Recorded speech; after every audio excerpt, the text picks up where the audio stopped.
الحمدللہ رب العالمین والصلاة والسلام علی سید الانبیاء والمرسلین اما بعد فاعوذ باللہ من الشیطان الرجیم بسم اللہ الرحمن الرحیم۔ الہادی پروگرام موسیٰ علیہ السلام کا موضوع ہے اور ہم یہاں تک پہنچے تھے سورہ طٰہٰ سورہ ہے اور اس کی 18ویں اور 19ویں آیت پر کلام چل رہا ہے۔ اس میں اس واقعے کا اعادہ کیا گیا ہے کہ جب موسیٰ علیہ السلام اپنے اہل خانہ کے ساتھ وادی مقدسہ طویٰ میں پہنچے تو وہاں پر اللہ تبارک و تعالیٰ نے ایک درخت پہ تجلی فرمائی۔ کلام اللہ تعالیٰ کا تھا، ہم کلام بظاہر موسیٰ درخت سے ہو رہے تھے، موسیٰ سے درخت سے آواز آ رہی تھی، لیکن حقیقتاً وہ کلام اللہ تبارک و تعالیٰ کا تھا۔ اور پیچھے ہماری بات گزر گئی کہ اللہ تبارک و تعالیٰ نے آپ سے اس وادی مقدس میں داخل ہونے کے بعد نالین اتارنے کا حکم ارشاد فرمایا، جس سے اشارہ ہوا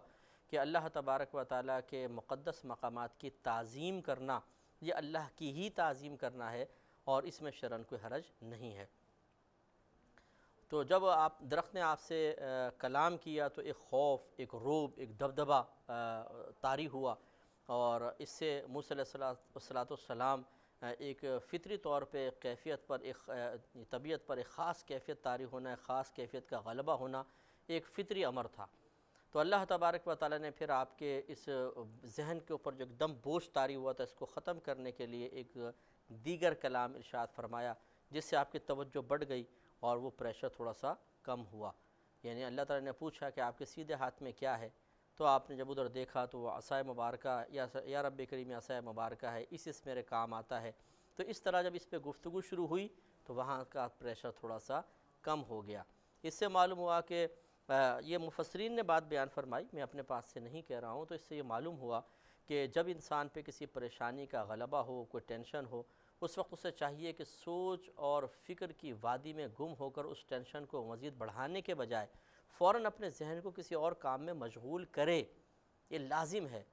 چاہے کیسا بھی کام ہو، جائز ہو، لیکن کیسا بھی کام ہو اس میں مشغول کر دے تاکہ وقتی طور پر اس کام میں مشغولیت کی بنا پر سابقہ بات کا ایک پریشر ختم ہو جائے۔ ورنہ اگر وہ پریشر ختم نہ کیا جائے تو بعض اوقات انسان معاذ اللہ دماغ کی رگ پھٹ جاتی ہے، ہارٹ اٹیک بھی ہو جاتا ہے۔ بسا اوقات شیطان مشورہ دیتا ہے کہ خودکشی کر لے، یا کوئی خدا نخواستہ ناجائز قدم بھی اٹھ جاتا ہے، جیسے طلاق وغیرہ ایک ساتھ دے دینا، 3 طلاقیں لوگ دے دیتے ہیں، طلاق بدعت کہلاتی ہے۔ یہ بھی اس طرح کی ہی سوچ بچار کا نتیجہ ہوتا ہے، جس کے سلسلے کو ہم روک نہیں پاتے ہیں تو وہ سلسلہ ہمیں کسی انتہائی قدم تک پہنچا دیتا ہے۔ اس لیے اگر کوئی ایسا پریشر آئے، سب سے پہلے کسی صحیح فیصلے تک پہنچنے کے لیے ہمیں چاہیے کہ کچھ اقدامات کر لیں۔ وہ یہ کہ مثلا ایسے کوئی پریشر آیا تو کسی اچھے دوست کے پاس چلے جائیں، کوئی کسی اور کام میں اپنے آپ کو دنیاوی کام میں مشغول کر لیں، قرآن پاک کی تلاوت کرنے لگیں، غسل کرنے چلے جائیں، وضو کر لیں، تاکہ وقتی طور پہ کسی اور کام میں مشغولیت کی بنا پر ذہن سے بوجھ ہٹ جائے۔ بوجھ کے ساتھ کسی نتیجے تک پہنچنا اور فریش ذہن کے ساتھ کسی نتیجے تک پہنچنے میں زمین آسمان کا فرق ہے، اور پھر یقینی سی بات ہے ہم اچھا فیصلہ کر سکیں گے۔ تو جب آپ نے یہ بات کہی، اب اللہ تبارک و تعالیٰ نے آپ سے ارشاد فرمایا، قال، اللہ نے فرمایا، القیہا یا موسیٰ، اے موسیٰ اس عصا کو زمین پر ڈال دیں۔ فالقاہا، تو آپ نے اس کو زمین پر ڈال دیا۔ فاذا ہی حیۃ تسعیٰ، تو اچانک وہ ایک سانپ تھا جو تیزی سے دوڑ رہا تھا۔ تو آپ تھوڑا سا گھبرائے، جیسے پچھلے ہم نے سورہ قصص میں عرض کیا تھا۔ قال، اللہ تعالیٰ نے فرمایا، خذھا، آپ اسے پکڑ لیں، ولا تخف، اور بالکل خوف زدہ نہ ہوں، سنعیدھا سیرتھا الاولی، ان قریب ہم اسے پہلے والی حالت پر لوٹا دیں گے۔ تو آپ نے پکڑا، وہ پہلی حالت پہ واقعی لوٹ گیا۔ پھر اللہ نے فرمایا کہ وَضْمُمْ يَدَكَ إِلَى جَنَاحِكَ، آپ ملا دیجئے اپنے ہاتھ کو اپنے پہلو کے ساتھ، تخرج بیضاء، تو یہ نکلے گا سفید ہونے کی حالت میں، من غیر سوء، بغیر کسی بیماری کے، آیۃ اخری، یہ ایک دوسری نشانی ہے، لِنُرِيَكَ مِنْ آیاتنا الکبریٰ، تاکہ دکھائیں ہم آپ کو اپنی بڑی نشانیوں میں سے۔ یعنی 2 معجزات ہم نے آپ کو اس لیے عطا فرمائے تاکہ ہم آپ کو اپنی بڑی بڑی نشانیوں میں سے کچھ نشانیاں دکھائیں۔ پھر اللہ تعالیٰ نے فرمایا کہ اذهب الى فرعون انه طغى، آپ فرعون کی طرف جائیے، بے شک وہ سرکش ہو گیا ہے۔ قال حضرت موسیٰ علیہ السلام نے عرض کی رب اشرح لی صدری ویسر لی امری واحلل عقدۃ من لسانی یفقہوا قولی۔ آپ نے عرض کی رب اشرح لی، اے میرے رب میرے سینے کو کھول دے، لی میرے لیے، رب اشرح لی اے رب کھول دے، لی میرے لیے، صدری میرا سینہ، ویسر لی اور آسان کر دے میرے لیے، امری میرا معاملہ،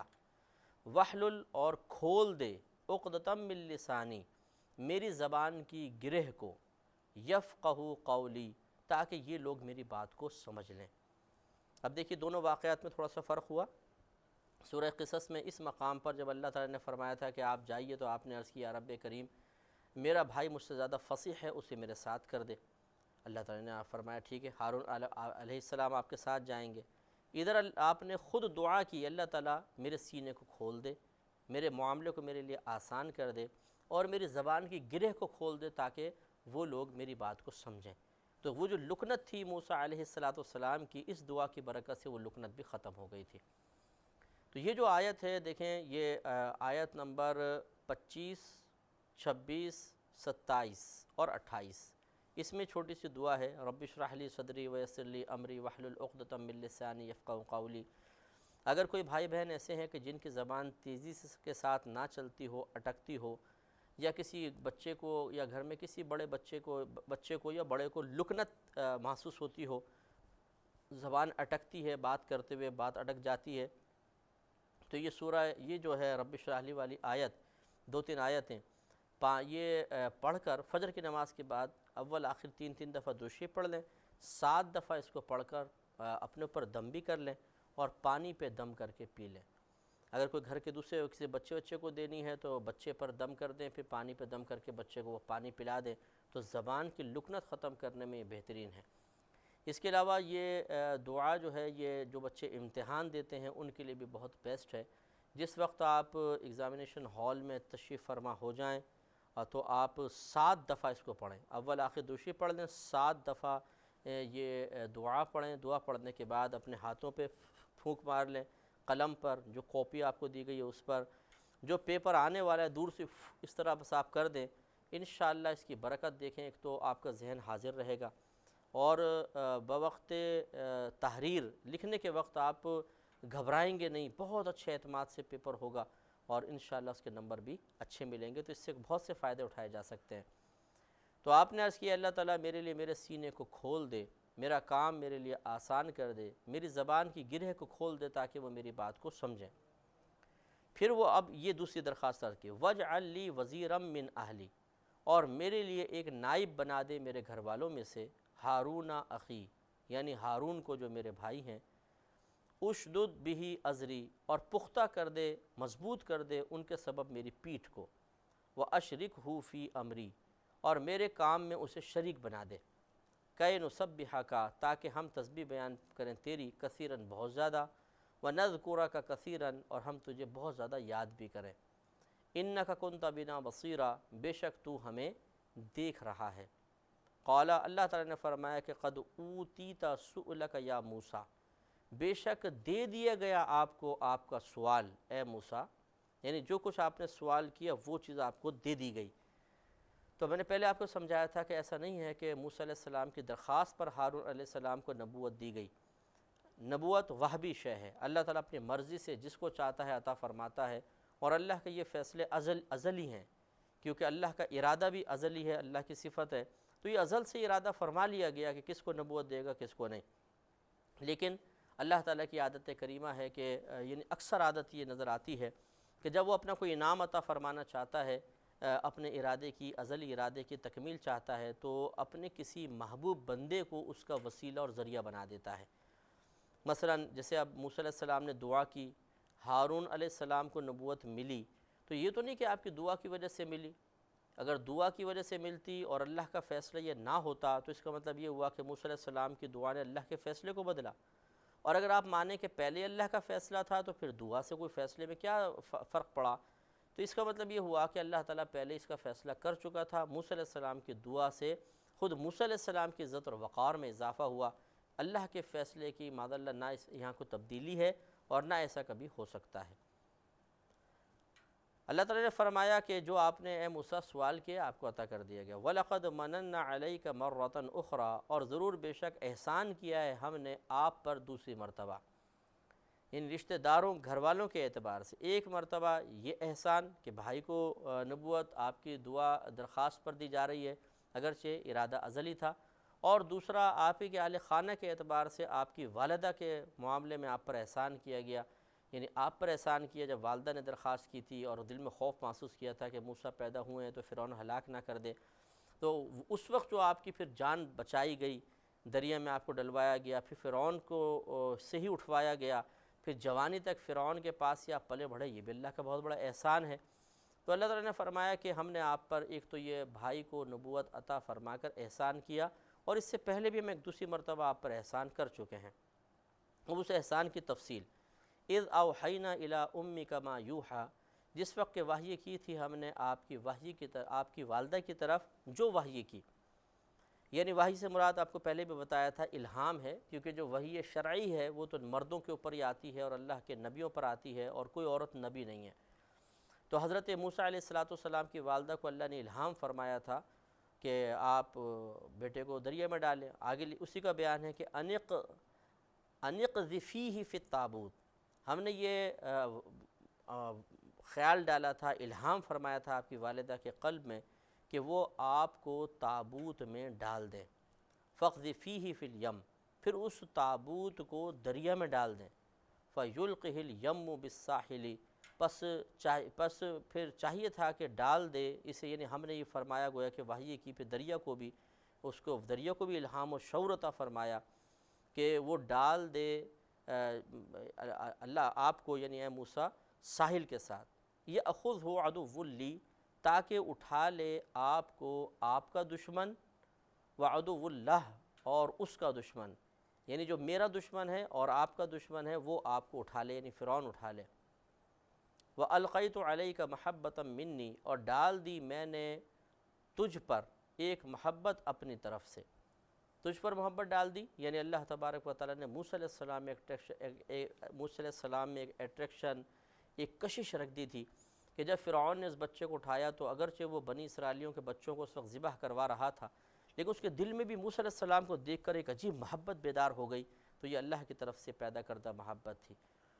تو یہ جو محبتیں اور نفرتیں ہوتی ہیں یقیناً یہ اللہ کی طرف سے ہوتی ہیں، اگرچہ انسان اگر غلط محبت کرے گا، غلط نفرت کرے گا تو اس کی ارادے کی وجہ سے سزا بھی ملے گی، لیکن دلوں کا پھیرنا اللہ کے دست قدرت میں ہے، دلوں کا کسی کی طرف سے کھینچ لینا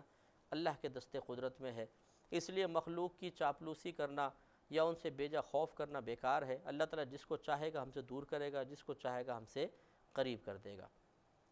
پھر ارشاد فرمایا کہ وَلِتُصْنَعَ عَلَىٰ عَيْنِي، اور یہ اس لیے معاملہ کیا گیا تاکہ آپ میری، ویسے لفظی ترجمہ ہے تاکہ آپ کے ساتھ معاملہ کیا جائے میری آنکھوں کے سامنے، لیکن مراد یہ ہے کہ میری حفاظت میں آپ کی پرورش کی جائے۔ اذ، یاد کیجئے کہ جب تمشی چلی، اختو کا آپ کی بہن، فتقولو، پھر اس نے آپ کی بہن نے کہا، هل ادلکم، کیا میں تمہاری رہنمائی کروں، علی من یکفلہ، اس کی طرف کہ جو اس بچے کی کفالت کرے گا۔ واقعہ ذرا ذہن میں لے کر آئیں کہ جب فرعون نے اٹھا لیا، موسیٰ علیہ السلام نے عورتوں کے دودھ پینے سے منع کر دیا، اس وقت آپ کی بہن جو فرعون کے گھر میں کام کرتی تھی اس نے ان سے کہا کہ اگر آپ کہیں تو میں ایک عورت کو لے کر آتی ہوں جو اس بچے کو دودھ پلائے گی، اور مجھے یقین ہے کہ یہ بچہ اس کا دودھ قبول کر لے گا۔ فرعونی مان گئے تو یہ بہن گئیں اور والدہ کو بلا کے لائیں، اور موسیٰ علیہ السلام نے والدہ کا دودھ قبول کیا، اور پھر والدہ آپ کو ساتھ لے آئی تھی دودھ پلانے کے لیے۔ تو یہ واقعہ یہاں پہ عرض کیا جا رہا ہے، ارشاد فرمایا جا رہا ہے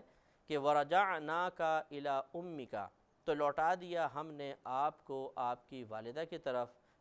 تاکہ تقر عینہا، ٹھنڈی ہو جائیں اس کی آنکھیں، وَلَا تَحْزَنَ، اور تاکہ آپ غمگین نہ ہوں، وَقَتَلْتَ نَفْسًا، اور آپ نے ایک جان کو مار دیا تھا، فَنَجَّيْنَاكَ مِنَ الْغَمِّ، تو ہم نے آپ کو غم اور حزن سے نجات عطا فرمائی تھی، وَفَتَنَّاكَ فُتُونًا، اور ہم نے آپ کو ایک آزمائش میں مبتلا کیا تھا، فَلَبِثْتَ سِنِينَ فِي أَهْلِ مَدْيَنَ، پھر آپ ٹھہرے رہے تھے کئی سال تک اہل مدین میں، یعنی وہ شعیب علیہ السلام کے پاس، ثم جئت علی قدر یا موسیٰ، پھر آئے تھے آپ ایک مقدار تک اے موسیٰ، یعنی ایک خاص عمر کے حصے تک، ایک خاص مقام تک آپ پہنچ گئے تھے۔ وَاصْطَنَعْتُكَ لِنَفْسِي،